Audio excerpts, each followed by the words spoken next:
The sun was slowly setting, bathing the street in warm light as joyful shouts and laughter filled the air. In the backyard of a black FBI agent's home, friends and family had gathered to celebrate his daughter's birthday. But amidst the merriment, watching in the shadows, was a neighbor, a man with prejudiced views, his heart full of hate. As he clutched the phone and pressed the call button, anxiety filled the air. "These people shouldn't be celebrating," he muttered, his voice shaking with anger. Without waiting for the police to respond, he was already imagining how he would disrupt this celebration. What happens when the police arrive? How will the family react? We invite you to follow this exciting story and share your thoughts in the comments. Write your name and where you are watching this video from. You are very important to us. Your comments and support help us develop our channel, and we sincerely appreciate every reaction. Let's make the world a better place together. Enjoy watching.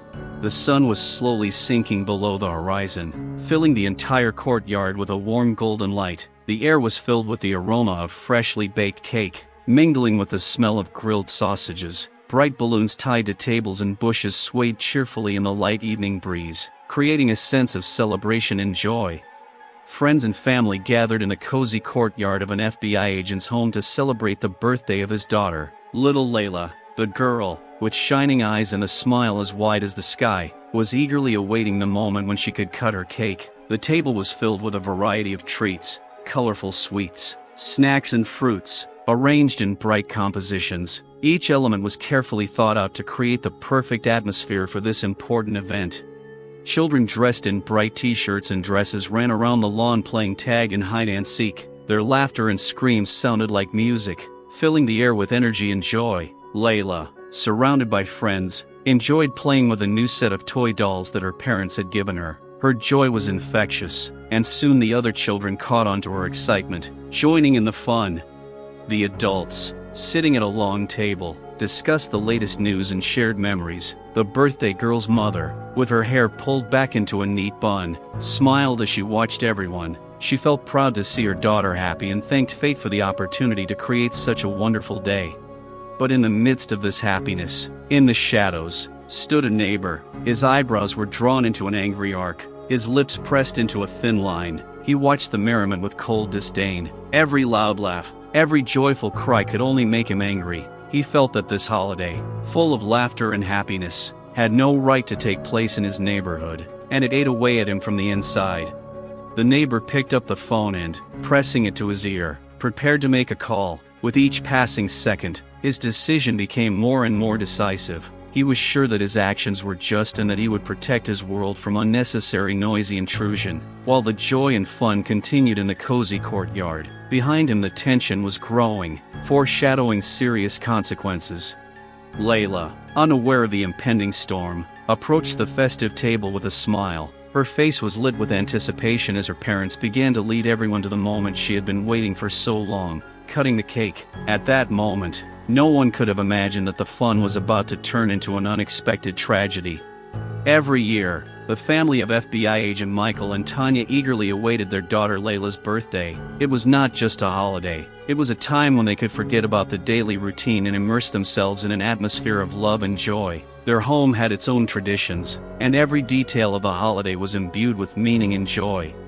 Preparations for this special day began weeks before the event. Tanya, always a detail-oriented person, made a list of everything she needed in advance. She sat at the kitchen table, surrounded by brightly colored notepads and pens, carefully planning the menu and decorations. This year, she decided to add something new. The theme of the party was fairy tale forests, and she wanted all the decorations to reflect this idea.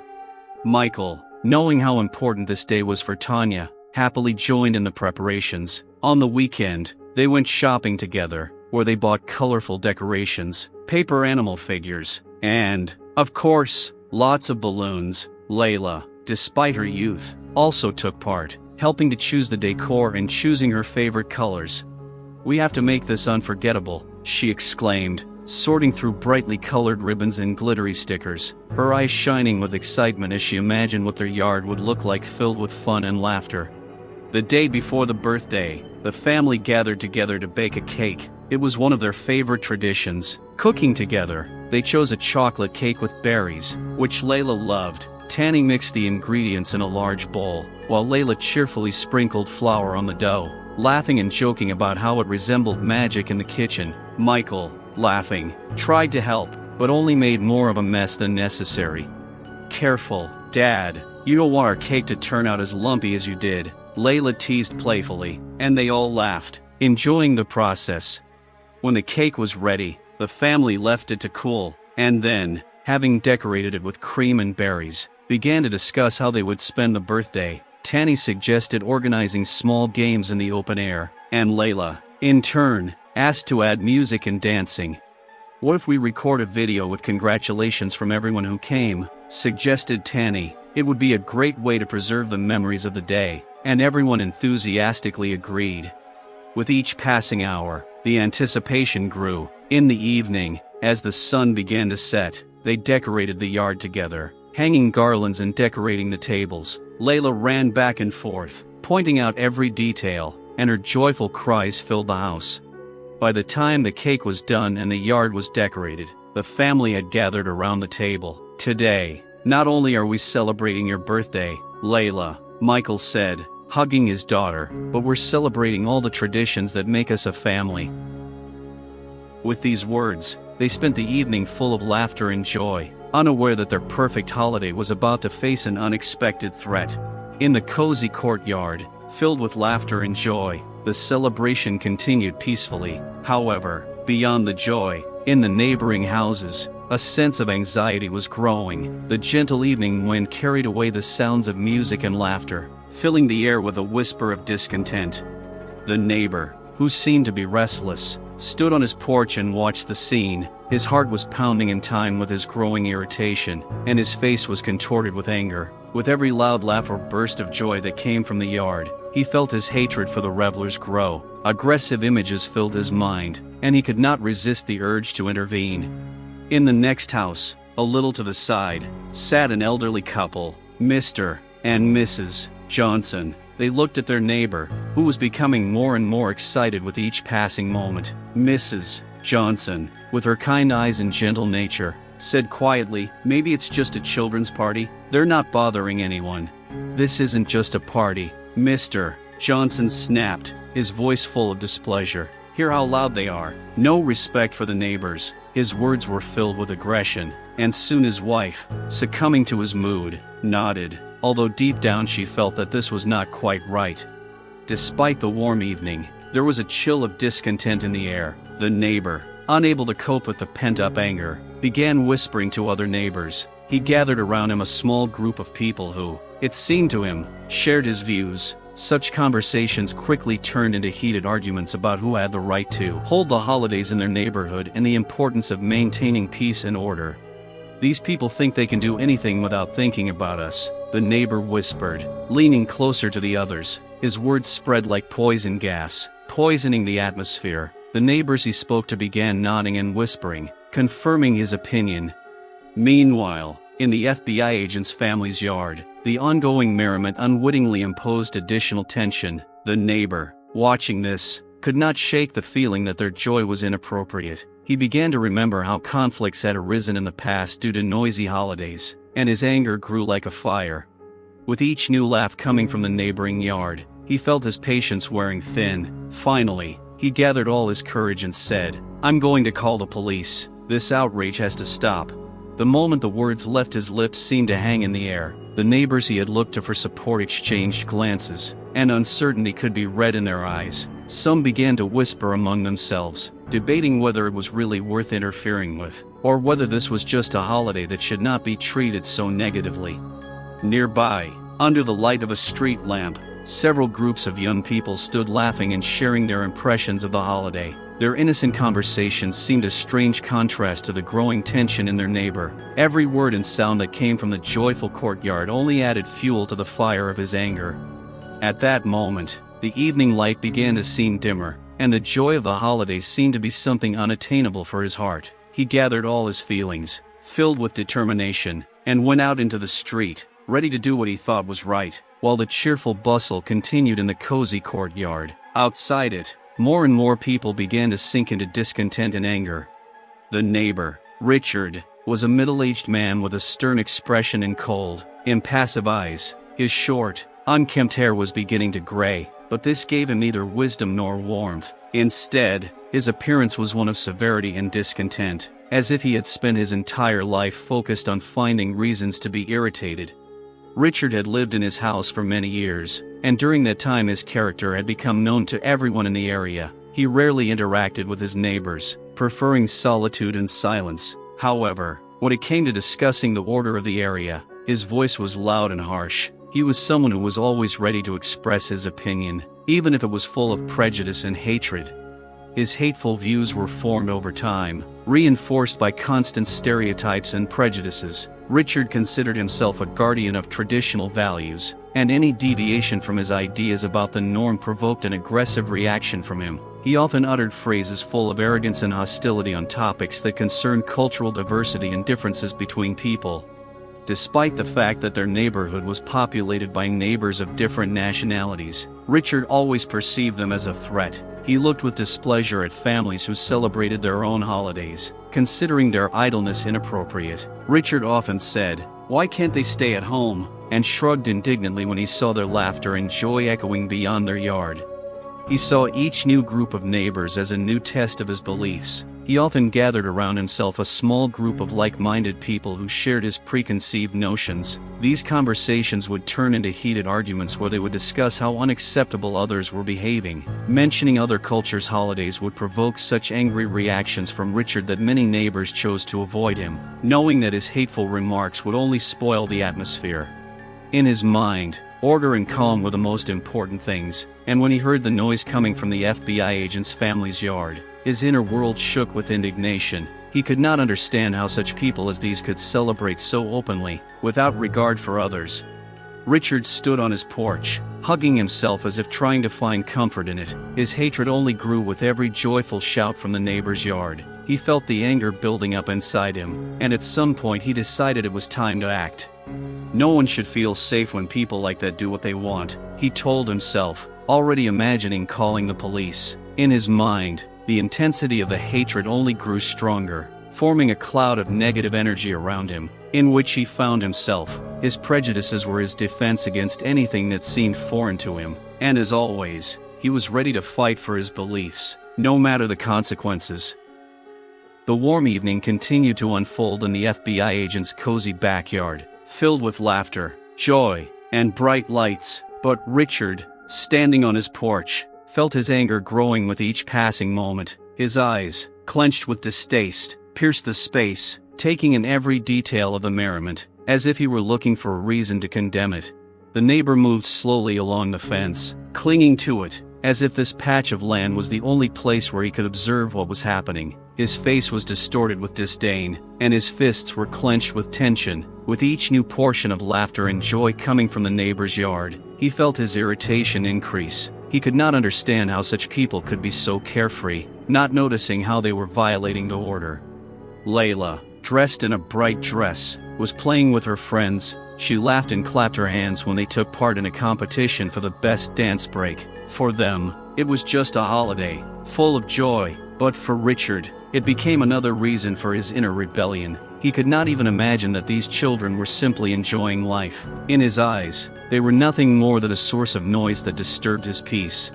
Richard suddenly found himself thinking that his own memories of childhood parties, full of laughter and joy, had been replaced by hatred and condemnation. He remembered how he had once laughed, how his friends had gathered at his house, but now these memories only increased his feelings of envy and contempt for his neighbors, who, in his opinion, had no right to such joy.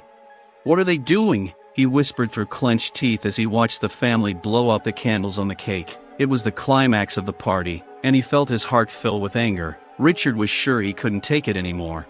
When one of the guests shouted "Happy birthday," Richard gritted his teeth. He noticed other neighbors gathering around, laughing and cheering the children on. For him, this was more than just an annoyance, it was an insult. He felt his world crumbling under the pressure of their joy. The thought crept into his mind that such idle celebrations were only destroying what he considered order. His looks became more aggressive, and he began whispering to other neighbors who seemed to share his opinions. With every glance he cast toward the merry courtyard, he gathered support around him. feeding his hateful convictions. They exchanged meaningful glances and approving nods, and this only strengthened his resolve. Richard knew he had to act. He was willing to do anything to bring order back to his world. Watching every laugh and every scream, he felt his hatred turn into determination. He couldn't let them continue to celebrate as if nothing had happened. With these thoughts in mind, he stepped back and, clutching the phone in his hand, dialed the police. His heart was pounding with anticipation of what was about to happen, and he was sure that his moment was now. While the joy continued in the neighboring yard, Richard prepared to attack everything that, in his opinion, disturbed his peace. Soon the evening was filled with the sounds of merriment, but for Richard it was the limit of his patience. Standing on his porch, he looked at the joyful faces of children and adults, and the feeling of rage kindled in him reached a critical point. Each hooray and happy birthday only added fuel to the fire of his discontent. Richard took a deep breath, trying to calm himself, but the anger was only growing. He felt a cloud of thoughts building in his head, like an avalanche rolling down a mountain. This isn't just noise, he thought, clenching his fists. This is total disrespect for the neighbors. His mind was filled with stereotypes and prejudices, and envy of the joy of others only fueled his hatred. He could not allow them to continue their fun as if everything was fine. He had to act, and he already had a plan. Clutching the phone in his hands, Richard began to imagine how he would tell the police what was happening. He even chuckled for a moment, imagining how his words would unfold all this fun. He knew he had a right to peace, and he intended to take advantage of it. "It's disturbing the peace," he said loudly, as if convincing himself that he was right. He had already begun to formulate his story in his head. Neighborhood party, loud noise, a bunch of kids completely oblivious to everyone around them. Richard walked closer to the house and stood by his window to better hear the merriment. His anger grew with each passing minute. He saw families laughing, hugging, and enjoying the moment. His inner tension only strengthened his resolve. Finally, he made up his mind. Without thinking, he walked over to the table where the phone was and quickly dialed the police number with his fingers. He didn't care what might happen. He was overcome by the feeling that he was doing his duty. As soon as the operator answered, Richard felt a surge of excitement rise up inside him. He began to speak, trying to keep his voice from shaking. "Hello, I have a noisy neighbor's party. It's getting unbearable. I can't sleep peacefully with all this noise." His words were full of discontent, and he spoke of disturbing the peace, emphasizing how it affected his life. He tried not to miss a single detail, describing how the neighbors littered the evening with their celebration, as if it were a crime and not just a family holiday. With each word he felt his tension fading, giving way to satisfaction. He imagined the police coming, dispersing everyone, and the party finally ending. Images flashed through his mind of his neighbors, their faces frightened, running away in fear. He liked it. As he spoke to the operator, the happy voices he hated so much rang in his ears. He knew that by making this call he had put his hatred in the foreground, but it was the only way for him to regain control. He was sure that he was doing the right thing, and this feeling comforted him in this storm of emotions. When he finally ended the call and the operator confirmed that the call had been accepted, Richard felt the internal conflict gradually dissipate. He had done what he felt was necessary. Returning to his porch, he looked with satisfaction at the neighbor's yard, where the fun continued, unaware of the approaching storm. Richard, watching his neighbors having fun, gradually formed his own distorted idea of the holiday. In his mind, the holiday, filled with laughter and joy, turned into something frightening and unacceptable. Every loud word, every cheerful exclamation, heard from the yard of the FBI agent's family, only added fuel to the fire of his anger. His view of the scene was becoming increasingly distorted. He saw only chaos, children running across the lawn and adults laughing and dancing, but he missed the real atmosphere of celebration. To him, it wasn't fun, but a brazen violation of boundaries. He didn't understand that these people were simply enjoying the moment. Instead, he saw them as aggressive behavior that was disrupting the peace of his neighborhood. The neighbor began to play out scenes in his head about how he and his neighbors would be able to spend the holiday. A real holiday should be reserved and quiet, he thought, imagining boring parties with minimal noise and constant refreshments. In his mind, it was impossible to let children have too much fun. It was unacceptable. Every sound he heard seemed more and more inappropriate.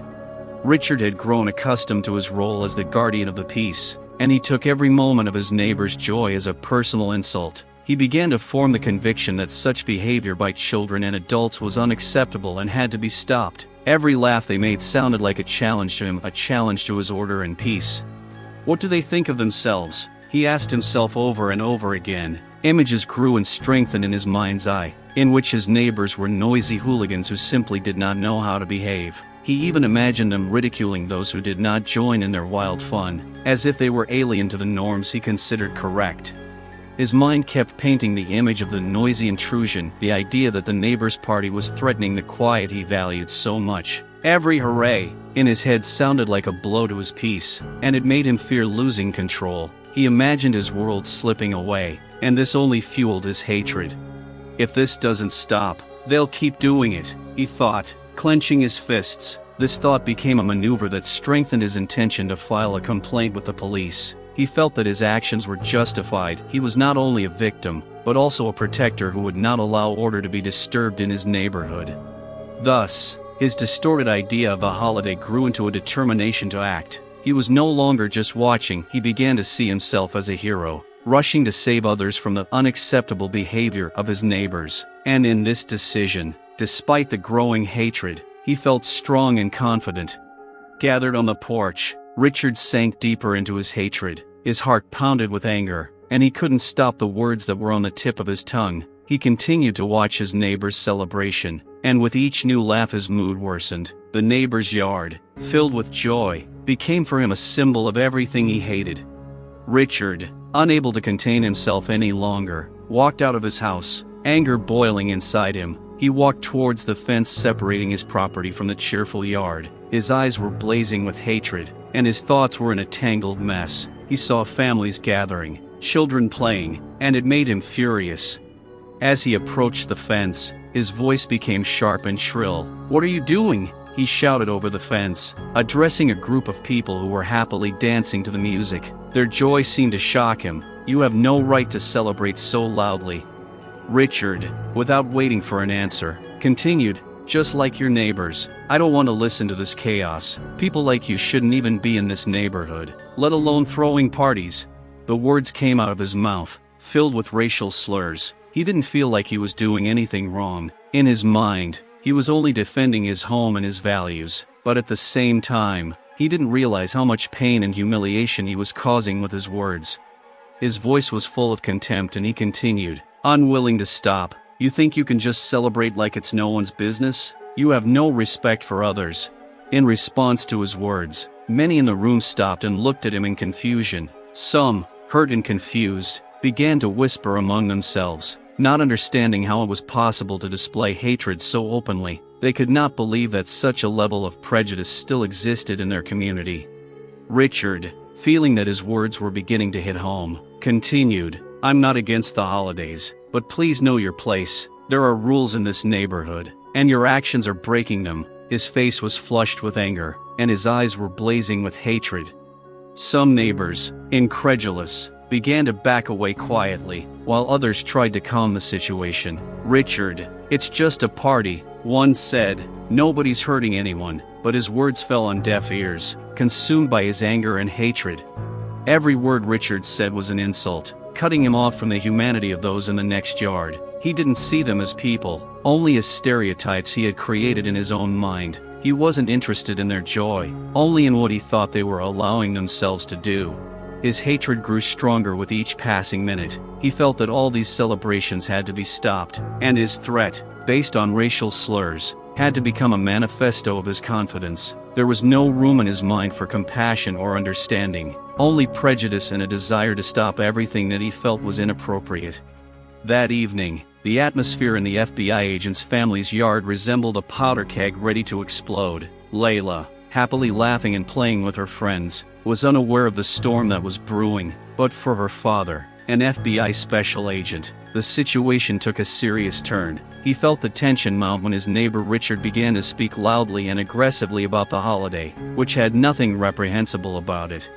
The agent, Mark, stood at the edge of his yard, his face stern, his eyes watching his neighbor's actions. He knew that some of Richard's words were aimed at him and his family. The neighbors seemed to want to challenge his authority, not realizing that he was up against a man who had served the law for years. With each new insult that pierced the evening, Mark felt the tension inside him increase. He knew he had to do something. But what? If he intervened, it would only make things worse. But if he didn't intervene, it would mean he was letting racism and hatred go unpunished. The neighbor continued to insult his family and guests, reproaching them for not having a party. This phrase deeply hurt Mark, and at that moment he felt two conflicting feelings fighting inside him: the desire to protect his family and the desire to avoid conflict. He sighed, trying to collect his thoughts. "I'm an FBI agent," he reminded himself. "I'm supposed to be above this." But at the same time, his heart burned with injustice. He couldn't allow someone to show hatred so openly. Mark knew that if he didn't intervene, it would only be a signal for his neighbor to continue. Richard, oblivious to Mark's internal struggle, continued to hurl insults, each shout becoming more threatening. At this point, Mark felt the weight of responsibility pressing down on him. He was fully aware of the consequences of racist remarks and how they could undermine public order. As a law enforcement officer, he knew that he had to protect not only his family, but also the dignity of everyone present at the party. A wave of emotions washed over him: anger, frustration, and a desire to do something meaningful. He looked at his daughter, who was dancing with her friends with a smile on her face, and it gave him strength. It was important to him to show her that hatred and prejudice had no place in their lives. "Enough," Mark finally said, stepping toward the fence. His voice was full of determination, and he felt the anger fading, giving way to confidence. "This is unacceptable. You can't just talk about other people like that." These words, spoken with such force, became a turning point. Richard's gaze met Markov's, and confusion flashed in his eyes. For his neighbor, this was an unexpected turn. He did not expect that someone, perhaps even his subordinate, would dare to oppose him. Mark now knew that this was a crucial moment. He was on the brink of choosing whether to continue to fight the hatred and prejudice or give in to the pressure of his neighbor. But in that moment, as he looked at his daughter and her friends, he knew he couldn't let this go unanswered. He chose to be a voice for justice and protection, even if it meant confronting a neighbor who continued to insist on his hatred. As Richard's shouts of hatred and prejudice filled the air again, Mark felt like he couldn't wait any longer. His words, full of determination, were still ringing in his head. He expected the situation to get out of control, and just as he was bracing himself for conflict, the sound of police sirens began. Moments later, 2 police cars turned the corner and pulled up to the house. Mark felt a mixture of hope and anxiety well up inside him. He knew their presence could help ease the tension, but at the same time, he knew it could lead to more tension. The car doors opened and 2 police officers stepped out, one tall and muscular, the other slightly shorter. With a friendly smile on his face, they immediately assessed the situation that unfolded before them. Their gazes slid over the flushed faces, and they immediately realized that the situation required attention. "Good evening," said one of the policemen, stepping forward. "What's going on here?" Richard, noticing their arrival, immediately began to explain his version of events, without waiting for anyone to ask him for details. His voice, filled with emotional load, sounded even more aggressive. "This is a noisy party," he shouted, pointing at the dancing children. "They are breaking the law. I can't live in peace because of this." The policemen exchanged glances, and the older one, his brow slightly furrowed, stepped closer to Richard. He had heard stories like this before and knew that there were often deeper issues behind the accusations. "We understand that noise can be a nuisance," he said calmly, "but let's get this straight. What kind of violations do you see?" Meanwhile, Mark also came closer, realizing that the police needed his version of events. He said, "It's just a family holiday. They are not guilty of anything, and the neighbor is using this situation to express his hatred." The police listened carefully to both sides. They noted the tension in the air and knew that it was not just the noise, but a conflict that had much deeper roots. The tension between Richard and Mark was palpable, and they had to find a way to resolve the situation. "It's important to remember that everyone has a right to enjoy themselves," another police officer said to Richard. "We can talk to them about keeping the noise down, but it's important to respect everyone's right to celebrate." Richard, not expecting this approach, immediately flared up. He did not want to hear about the rights of others when his own peace seemed to be disturbed. The police, seeing his reaction, realized that the situation might require more intervention. Soon they began asking questions, clarifying details. Mark, feeling he had to protect his neighbors, began sharing facts about the holiday, its meaning, and that no one intended to offend or cause trouble. The police, receiving information from both sides, began to piece together what was happening. There was an uneasy silence in the air as the officers continued their conversation. Everyone knew that something important was about to happen, and the choice they made would determine how the evening would end. The police, noticing the cheerful group gathering for the party, approached the children and adults with confident but friendly faces. They knew that in this situation it was necessary to show tact and understanding, so as not to aggravate the already tense atmosphere. When the police approached the yard, they were struck by the contrast between what they had heard from Richard and what they had seen with their own eyes. The happy faces, the laughing children, filled with balloons and gifts, reminded them of simple human happiness. The atmosphere was truly festive, and this puzzled them. "Good evening, everyone," the senior policeman began, smiling. "We received a call about noise, and we came to find out what was going on here." His voice was calm and even, trying to establish a rapport with the crowd. The FBI agent's family and their guests eyed the police warily, but quickly realized that they had not come to disrupt the party. Some children continued to play happily, unaware that their party had become the subject of discussion. "It's okay," Mark said, coming closer. "It's just my daughter's birthday. We're not breaking the law. We're just celebrating an important moment in our family's life."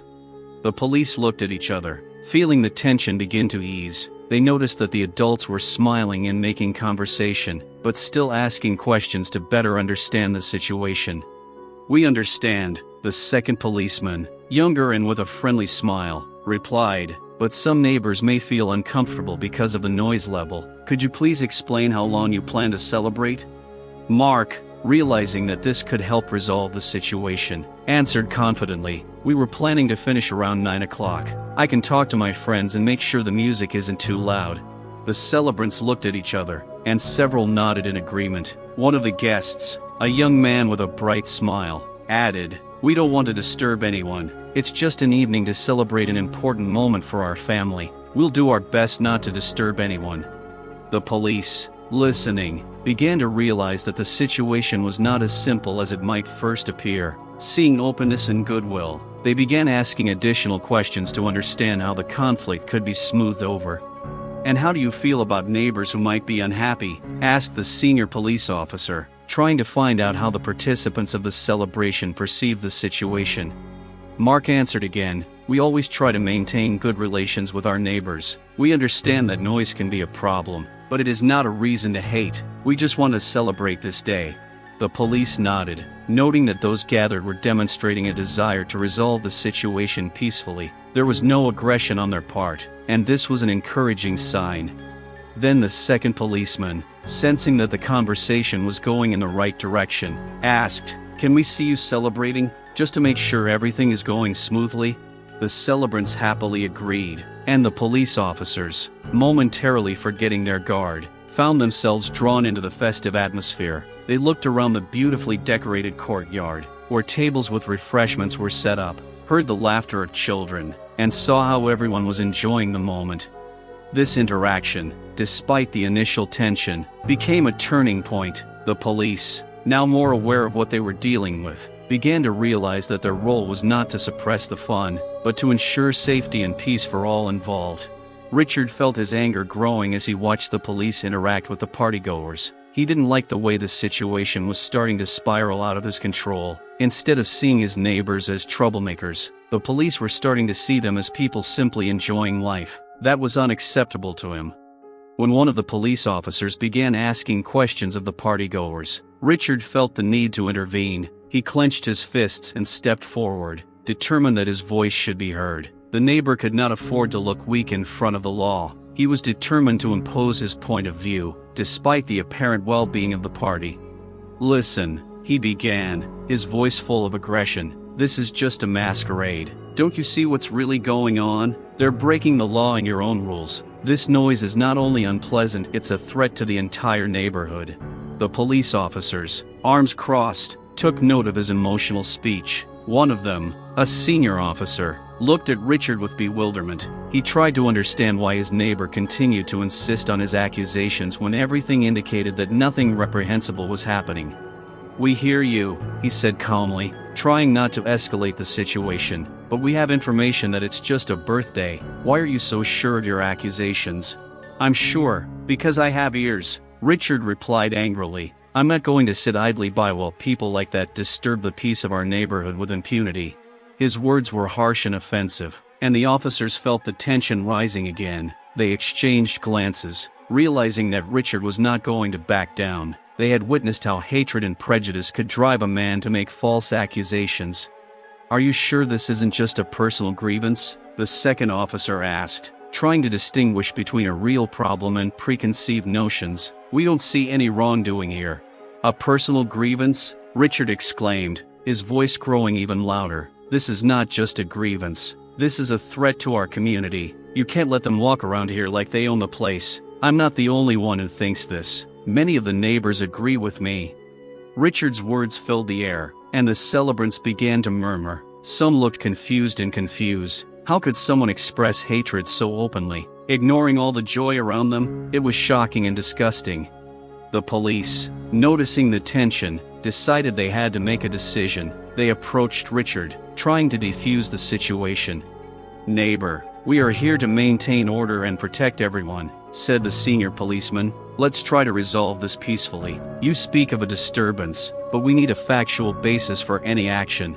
However, Richard was not going to give up. He continued to stir up the conflict, emphasizing his point. His hatred was visible, and he used every chance to make the police believe his false accusations. "You can't just ignore what's going on," he continued. "You have to stand up for the law." With each passing minute he became more and more out of touch with reality, and this puzzled the policemen more and more. They knew they should remain neutral, but his shouts and insults threatened the entire world they were trying to protect. In the face of his aggressive speech, the police realized that the main task was to prevent the conflict from escalating further. The situation was becoming increasingly tense, and Richard, stubbornly insisting on his false accusations, threatened to destroy the unity that everyone was trying so hard to maintain. As the police approached the group, the party seemed filled with laughter and joy, but the moment Richard began to speak loudly and aggressively, the atmosphere changed dramatically. Layla, the birthday girl who had hugged her friend, suddenly felt her joy disappear. She looked at her father, Mark, who seemed to be in conflict with a neighbor, and her heart began to beat faster with anxiety.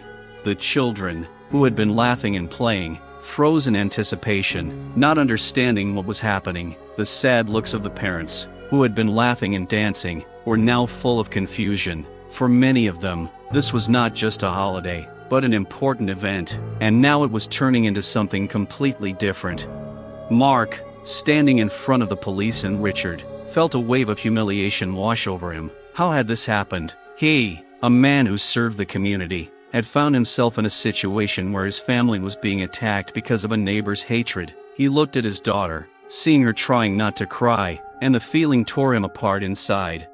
"Daddy, what's going on?" Layla asked, her voice shaking. Her eyes were full of confusion and fear, as if she couldn't understand why the fun had turned against them.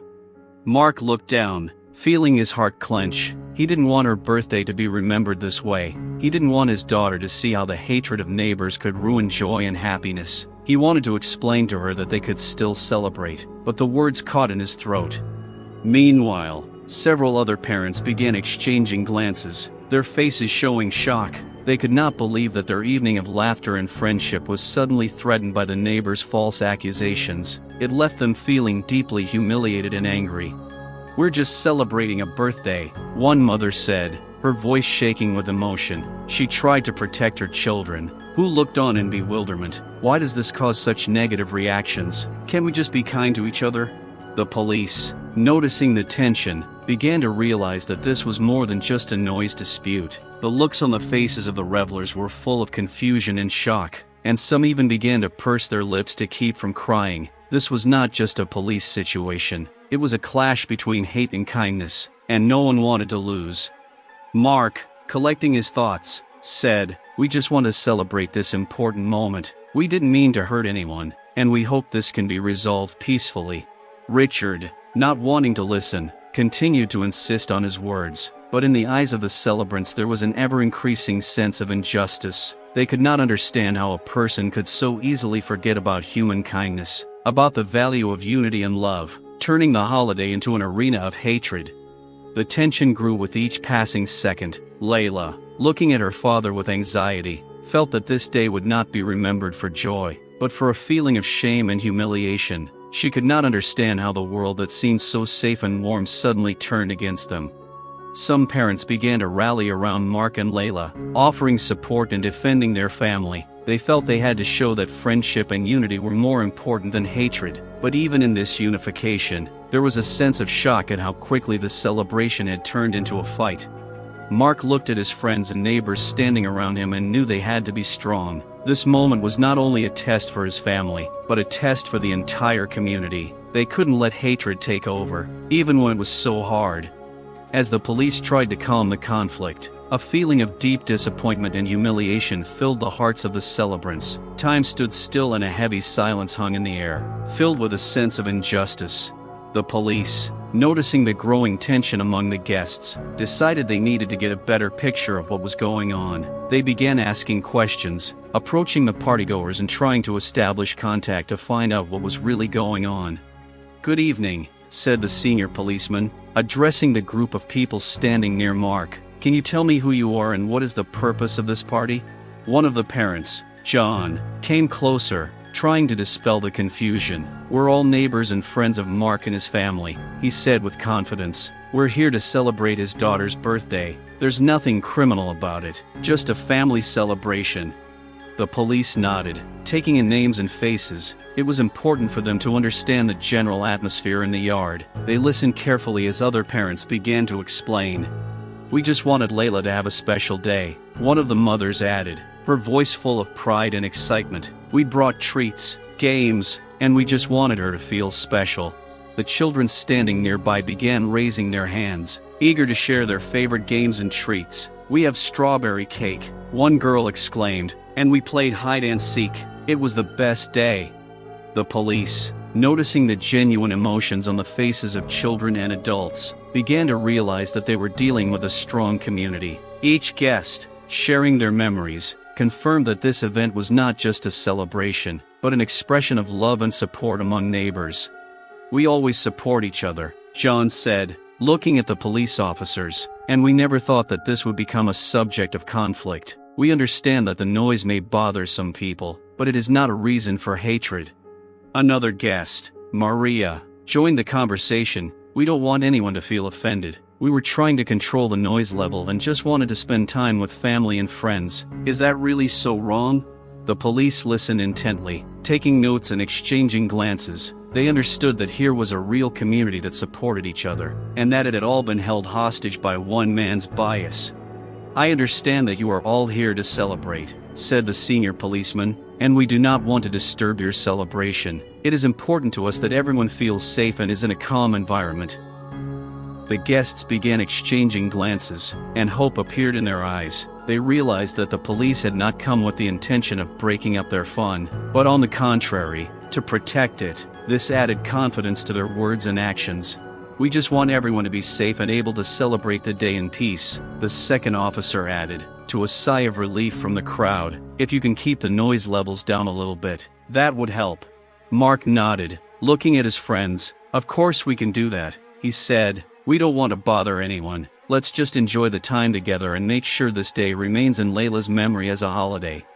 The guests, realizing that their words had been heard, began to gather around, ready to continue the fun, but taking into account the policeman's request. Sparks of joy lit up their eyes again, and they began to actively discuss how best to organize the games so that they would not disturb the neighbors. Gradually the tension began to subside, and the police, seeing that the situation was developing in a positive direction, decided to retreat a little. They understood that in this yard, despite the conflict, there was love and support that stood above hatred. Despite the police attempting to calm the situation, tensions continued to mount. Richard, feeling his position was under threat, began to voice his discontent more openly, attracting the attention of other neighbors who, despite the holiday, began to come out of their homes to see what was going on. "I can't believe you're all supporting this outrage," Richard shouted, his voice full of rage. "This is simply unacceptable. You're letting them take over our neighborhood." The neighbors nearby began to whisper, and some of them, already familiar with the situation, began to express their opinions. This was just what Richard needed to ignite the conflict even more. "I completely agree with you, Richard," exclaimed one of the neighbors, leaving his house. "How can such noise be allowed in our quiet neighborhood? It's simply unbearable." Other neighbors, some of whom had never had a problem with the celebrants, began to feel that their well-being was being threatened. Some even began to support Richard, agreeing that the noise was indeed disturbing their peace. They created a kind of election circle around him, in which hatred and prejudice filled the space. "Why should we put up with this?" Richard continued, directing his words toward the growing crowd. "They don't even consider that there are families with children in the area who could be affected by this. We should be the ones keeping our neighborhood safe." The crowd began to split into two groups. Some supported Richard. Others, mostly Mark's friends and relatives, tried to explain that the party was not a crime. The two sides began to overlap in their emotional statements, and the tension grew. "It's just a birthday," one of the mothers exclaimed, standing by Mark's side. "We're all neighbors here. Why shouldn't we support each other? Shouldn't there be fun and joy in our community?" But Richard only chuckled at her words, and his reaction only spurred the conflict. "You want fun? You want your children to grow up among these people? We must protect our values." Looks full of anger and discontent began to flash in the air, and some neighbors began to raise their voices. Word for word, the hatred grew, and soon a real verbal altercation broke out.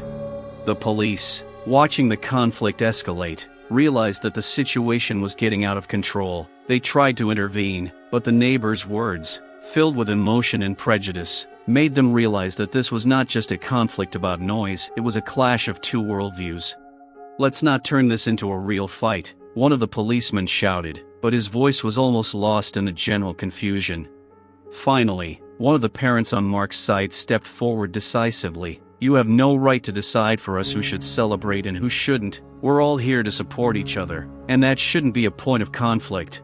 Richard only shouted louder in response, his voice full of hatred and contempt. "If you don't like the way we do things, you better get out of here. We're not going to tolerate your actions." This enraged many, and the conflict escalated. The police, realizing that the situation could become dangerous, began to actively intervene, trying to separate the two sides and bring the situation back under control. But hatred and aggression had already filled the air, and the world that had once seemed safe and friendly was now on the verge of breaking apart. When the tension reached its breaking point and the voices began to blend into a chaotic cacophony, Richard became the center of this hatred. His face was red with anger, and his every gesture was full of contempt. He stood at the forefront, hatred blazing in his eyes, as if he were ready for a battle that no one wanted to start. "You all don't understand," he shouted, aiming his words at the crowd full of angry and confused faces. "These people are not here to integrate. They are here to take over our space, to destroy what we have built."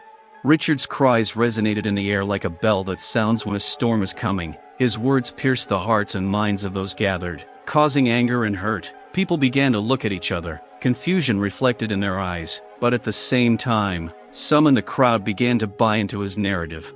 "They need to know their place," he continued, his voice growing louder and more aggressive. "We don't want them here. This is no place for their kind. We need to protect our community from their influence."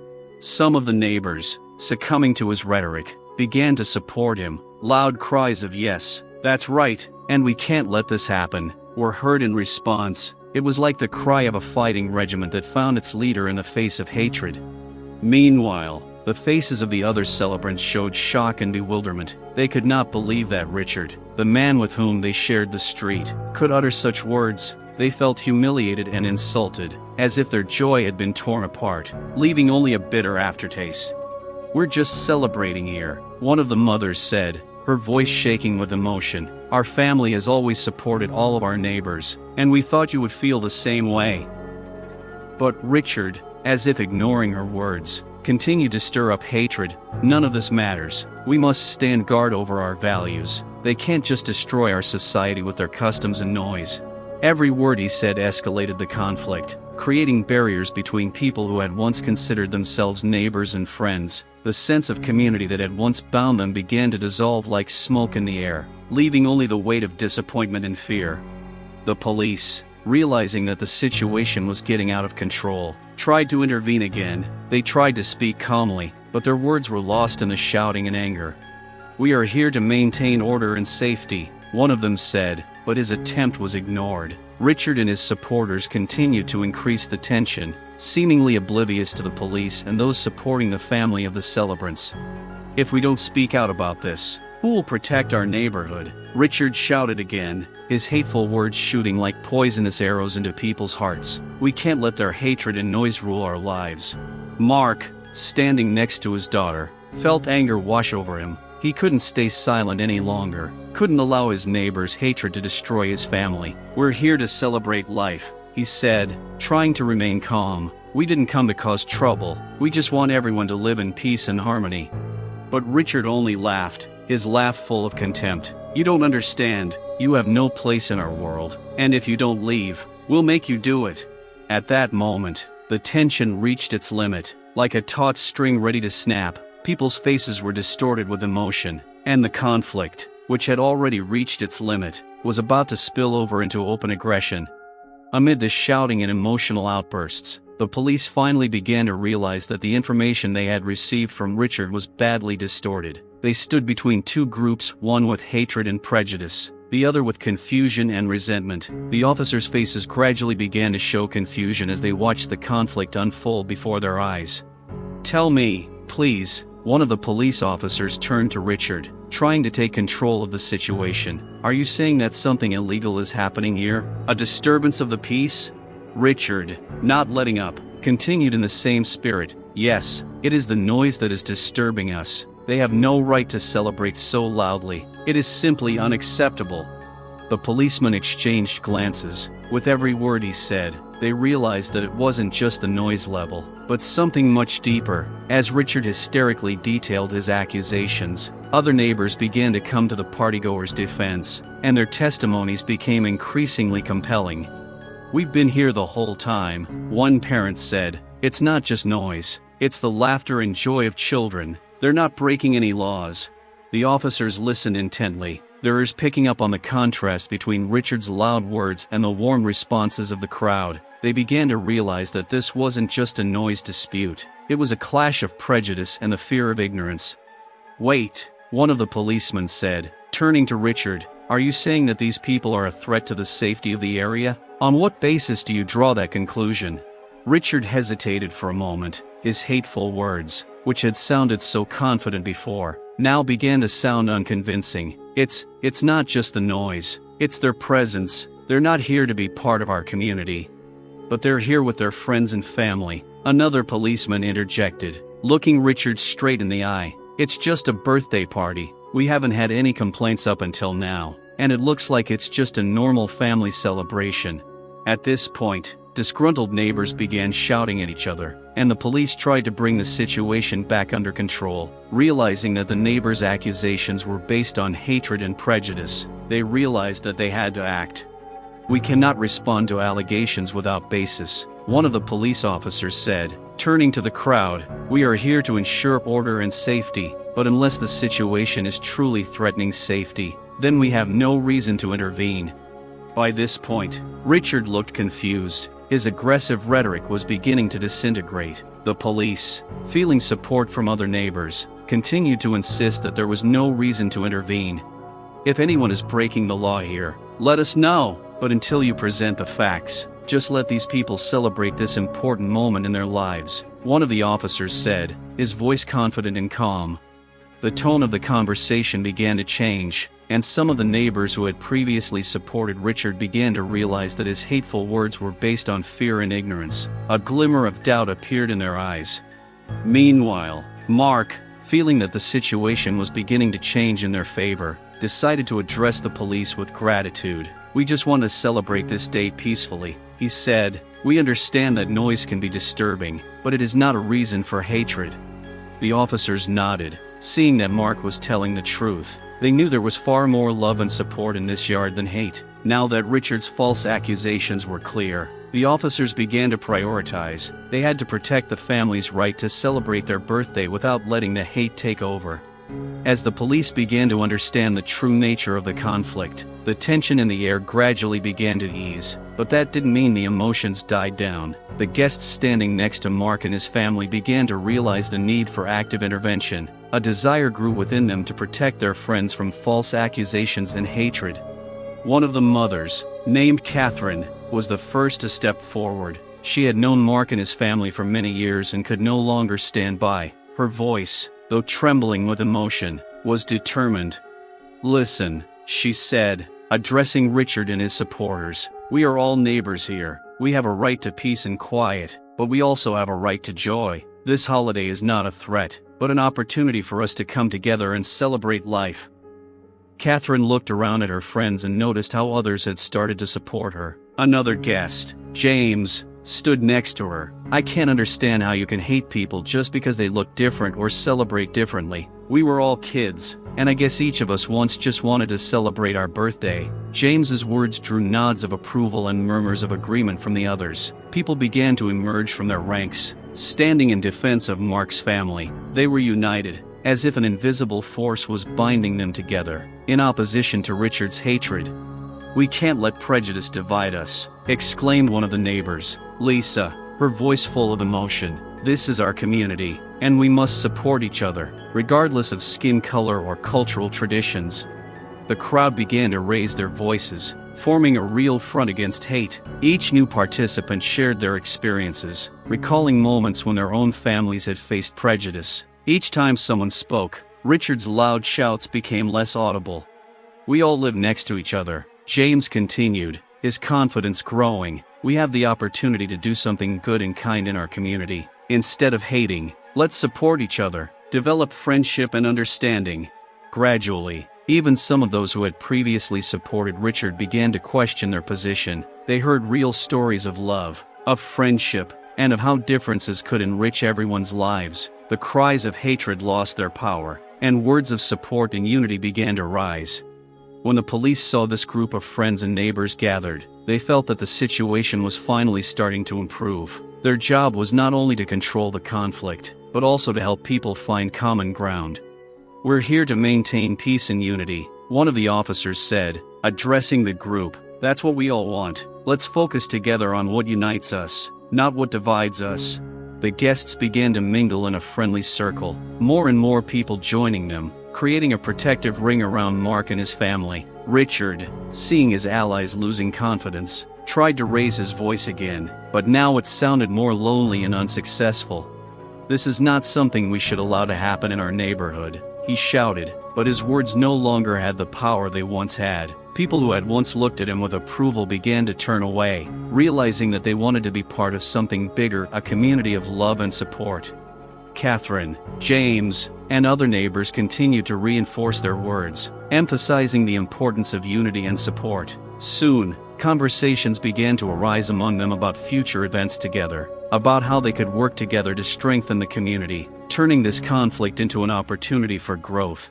Against this shared understanding, Richard's hatred seemed even more alien. His words, full of contempt, were distorted by the weight of the unity that was beginning to fill the yard again. Neighbors who had become friends were ready to celebrate together not only a birthday, but a new stage in the life of their community, a stage where hatred could not prevail.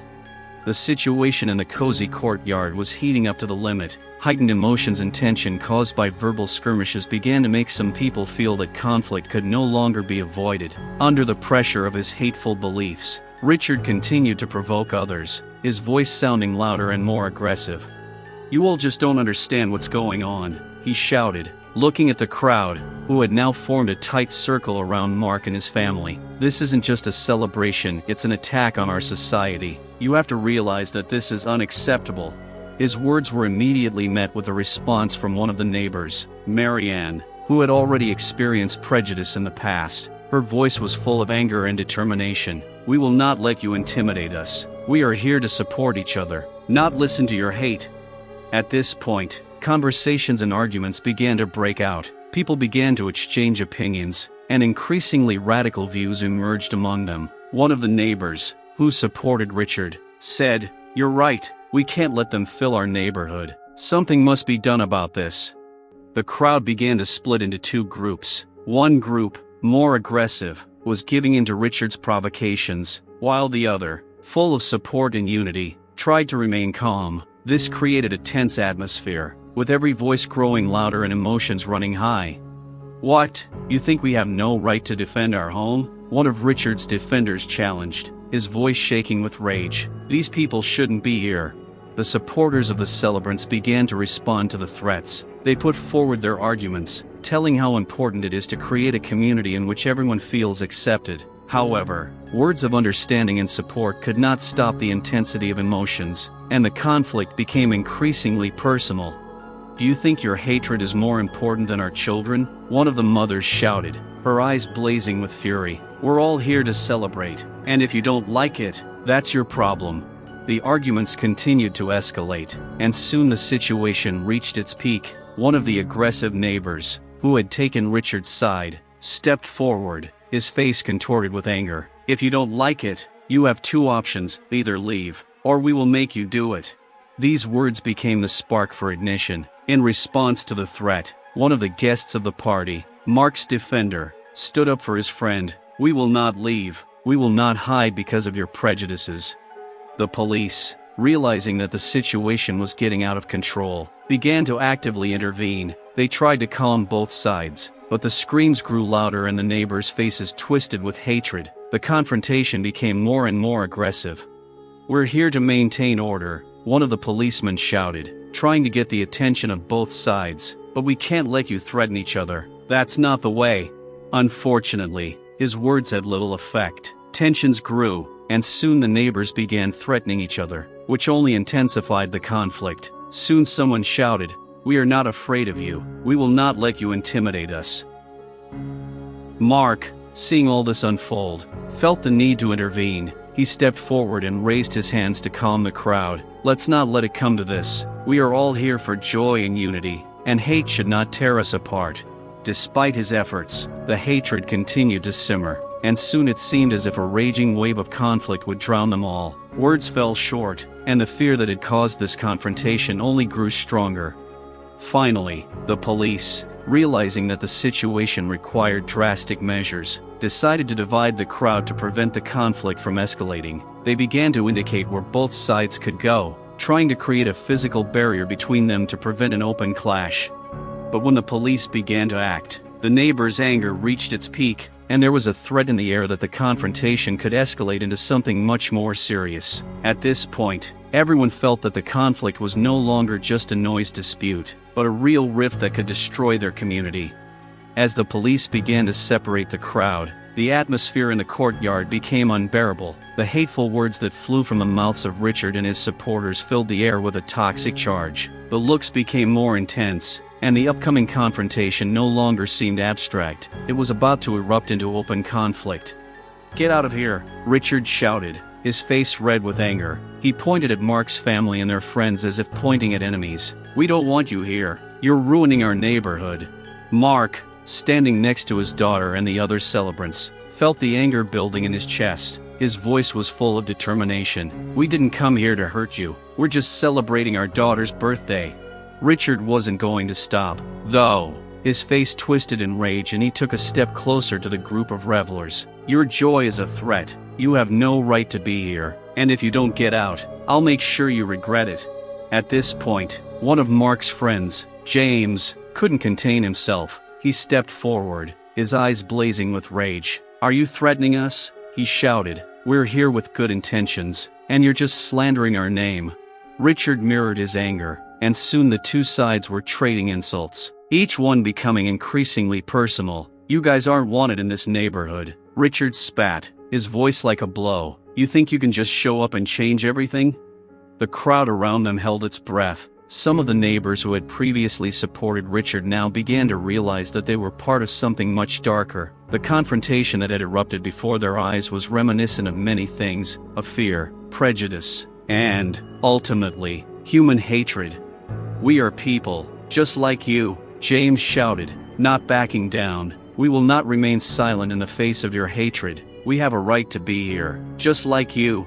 As if adding fuel to the fire, Richard began to raise his voice, igniting the crowd of his supporters. "We must protect our community. These people have no right to destroy what we have created. This is not just a celebration. This is an invasion." The confrontation reached its climax when both sides, filled with hatred, began to approach each other. The police, trying to intervene, realized that their words could no longer stop the heated situation. Richard, succumbing to wild energy, moved forward as if he was going to attack. "Get out of here, or I'll make you leave myself," he shouted, and his voice sounded like rumbling thunder. It seemed as if time stood still at that moment. All eyes were on the confrontation that was about to break out. Tension was in the air, and everyone was waiting for what would happen next.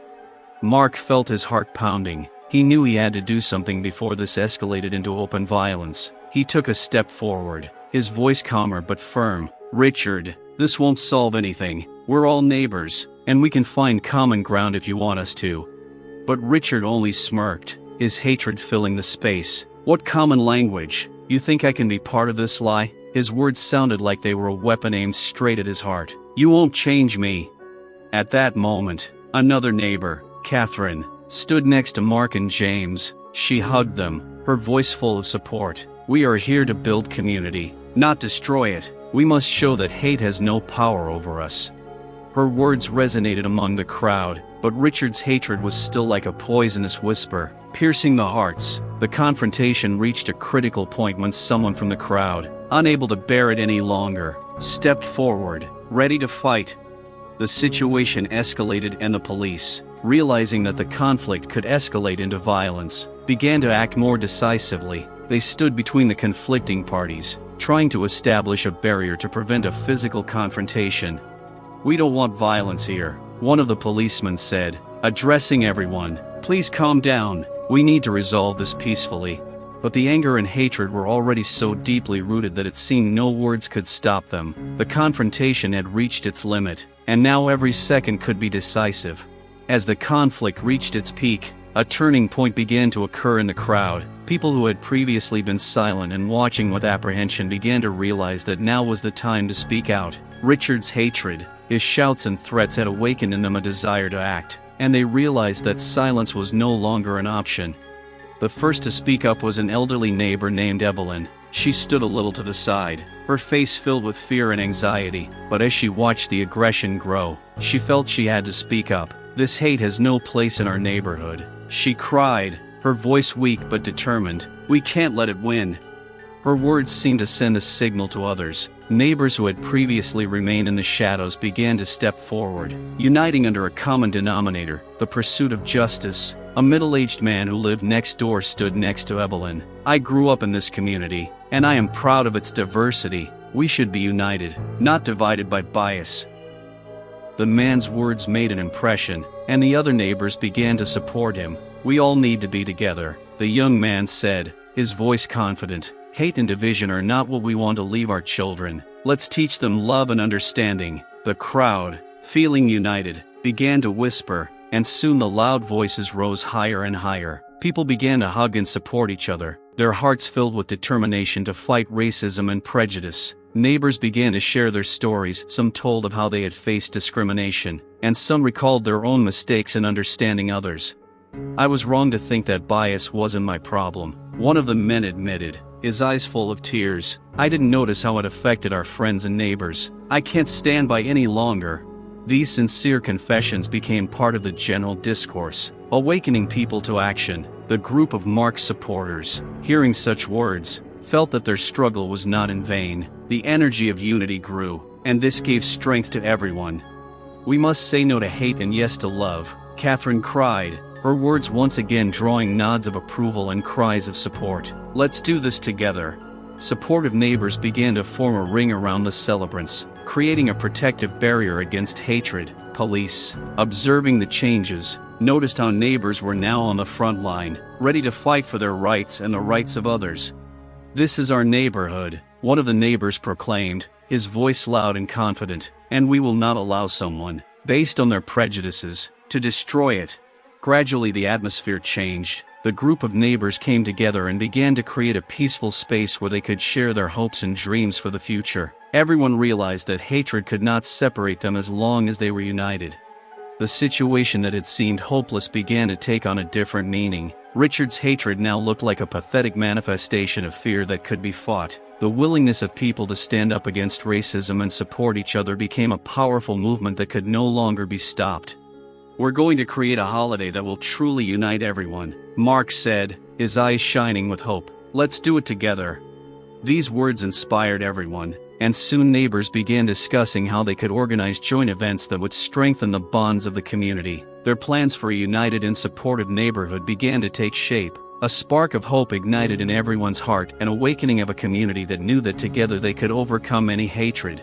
As the situation in the courtyard grew increasingly tense, the police officers trying to control the conflict began to realize that the standoff had much deeper roots than just the noise of a party. They watched as tensions escalated and neighbors who had previously been silent began to speak out against the hate. One of the officers, Officer Smith, noticed that Richard, trying to convince others that he was right, had become the main figure in the conflict. His hateful words and accusations began to sound increasingly ridiculous against the backdrop of the community unity that was growing around Mark's family. "Look at him," Officer Smith whispered to his partner. "That's not just noise, that's real hate." The neighbor who had set himself up as a defender of order became the unwitting trigger that woke the neighbors from silent observation. His attempts to add fuel to the fire only increased the resolve of those gathered. The police began to realize that Richard had no real basis for his complaint, nor any desire to make peace. "Neighborhood celebrations are fine," one of the officers said to Richard, "but what you're saying is undermining the community. It's not just disorderly conduct, it's racist." Richard, clearly not expecting this turn of events, began to justify himself. "But they're just making noise. They're a threat. You don't understand." Smith looked at him in bewilderment. "You are the one creating the threat, with your hateful mood, not the noise, but the incitement of hatred." Then another police officer, Officer Lee, decided to take matters into her own hands. She stepped forward and said in a clear, stern voice, "You call us claiming that the noise is your only problem, but not only are you exaggerating the situation, you are trying to create a conflict out of nothing. Your hatred for these people is what is really threatening the peace in our neighborhood." The officer's words, filled with understanding and determination, made other comrades take a closer look at what was happening. They began to notice how Richard sought support from his fellow soldiers, pointing at his neighbors, making them look bad. "We hear your threats," Smith continued, "and now we understand that you are trying to use us to achieve your goals. Our job is to protect all citizens, not to give in to your hatred." Richard, losing confidence, began to panic. His voice became quieter and sharper. "You don't understand. They're not like us. They're a threat." The neighbors, who had previously remained silent, now began to speak out, raising their voices in defense of the truth. "It's not true," one of them shouted. "We are all human beings, and we have the right to joy and celebrate together." The police watched as Richard's hatred, false accusations, and fear began to dissipate. They realized that his true intentions were not based on love for the community, but on a desire to undermine its unity. Smith stepped forward and, looking Richard straight in the eye, said, "Today we see who the real aggressor is. You are trying to divide people based on skin color, and that is unacceptable. If you have actual evidence of violation of the law, please provide it, but your biased views are not an argument." This call became a turning point. The police began to gather information and realized that the true faces of hatred had been revealed. They could not allow this outlook to destroy a community in which so many people were striving for unity and understanding. As Richard, realizing his words had no weight, began to back away, the atmosphere in the yard changed. Instead of hatred and fear, came a sense of the power of unity. Neighbors who had once been afraid to speak out now felt heard and protected. "We will stand together for what is right," one of the men said, and his words, filled with determination, reflected the spirit of the entire community. The police, feeling this wave of support, decided to support them. They were not here to incite hatred, but to protect the rights of every person. Richard no longer looked like a winner, but rather like a man who had lost support and faith. His intentions had been exposed, and he now had to face the consequences of his behavior. But in this confrontation, a new hope was born, the hope of a community where hatred has no power. As tensions mounted in the yard, as neighbors united to stand up for their rights, and the police uncovered Richard's true intentions, everything suddenly changed. It seemed that the hatred that had momentarily taken over the situation was beginning to give way to hope and unity. But at this critical moment, an unexpected detail intervened in the story, capable of turning everything upside down. As Mark and his friends continued to discuss how they could promote unity in the community, another neighbor, Bob, who no one had seen at the party, suddenly appeared from around the corner of the house. His face was distorted with fear and anxiety.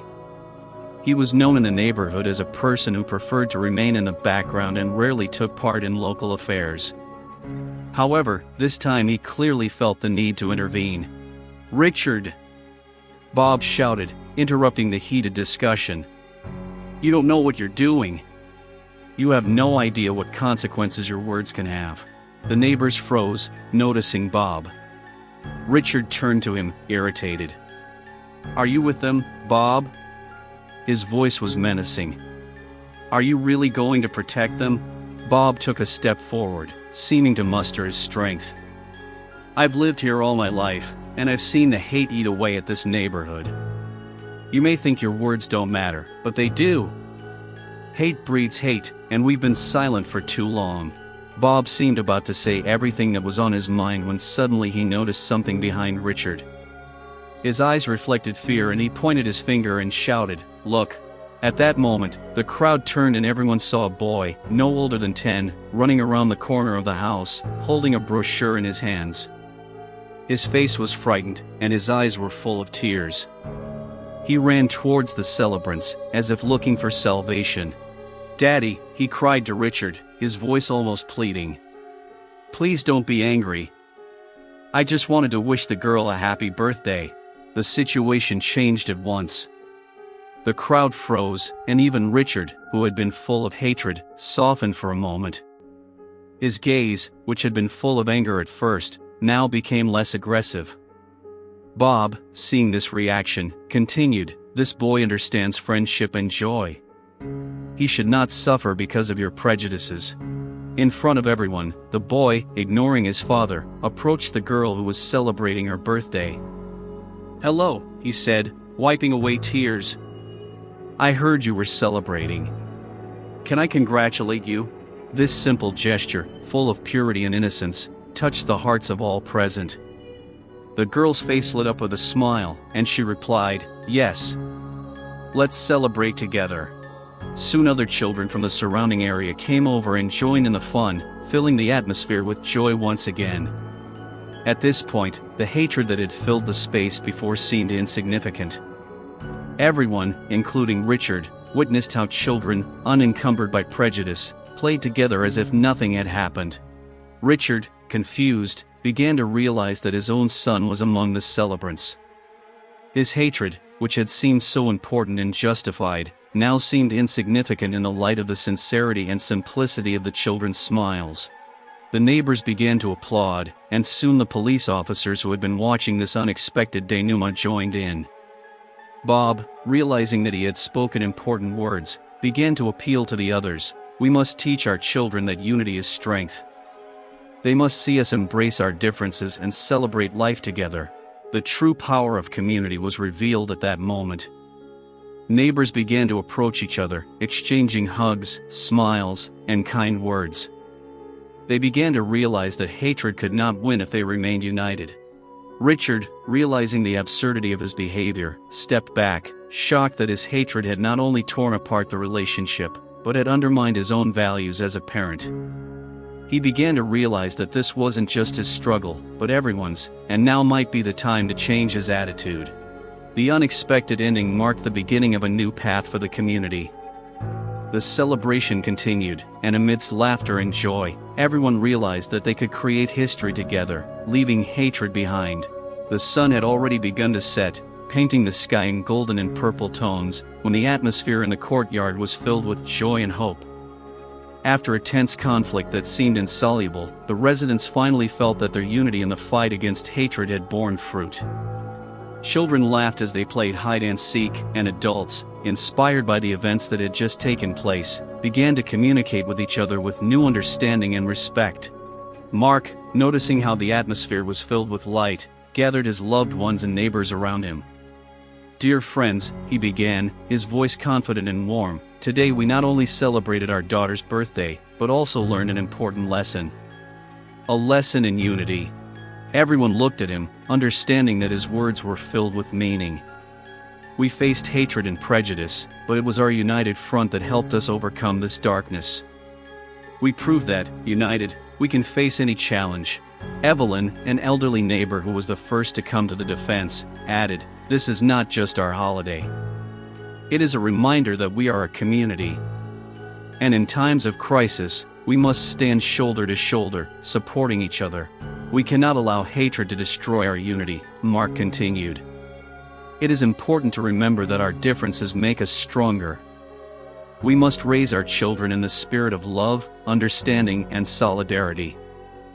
The neighbors began to nod approvingly, realizing how far they had come in a short time. Bob, who had also taken an active part in the discussion, said, "I, like many of you, was also afraid to express my opinion before. But today I realized that silence only makes the situation worse. We must speak up when we see injustice."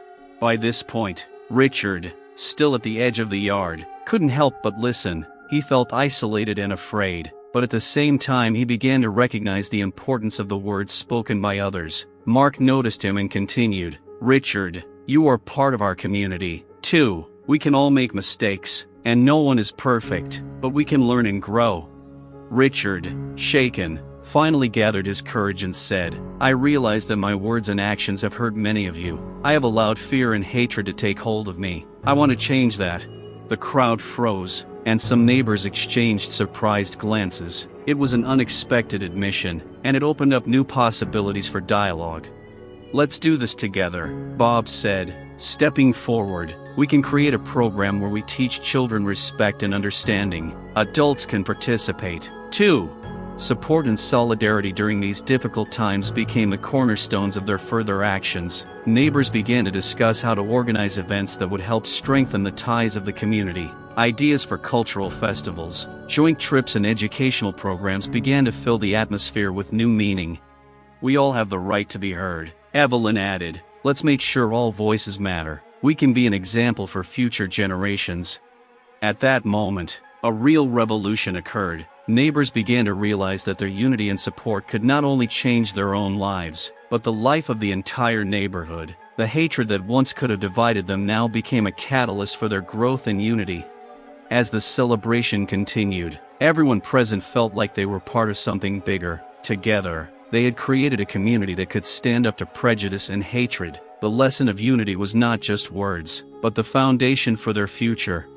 As the evening softened the courtyard, neighbors began to hug and laugh, forgetting the hatred that once tried to divide them. Together, they realized that it is support and solidarity in difficult times that form the true strength of their community. And on this day, they became one, ready to build a world in which everyone could live in love and understanding. In closing this story, it is important to emphasize that encounters with bias and racism are not just random events that happen in isolated moments. They are an ongoing struggle that requires courage, unity, and a willingness to listen from each of us. The lesson we learn from this holiday is clear: our community is our strength. When we join forces, when we show solidarity, we can resist hatred and prejudice, even in the most difficult situations. When it seems like the light is lost, friendship and understanding can be our guiding stars. Hate feeds on fear and ignorance, but when we open up to each other, when we are willing to learn and understand, we build bridges, not walls. Each of us has a responsibility to confront bias when we see it, both in our environment and in ourselves.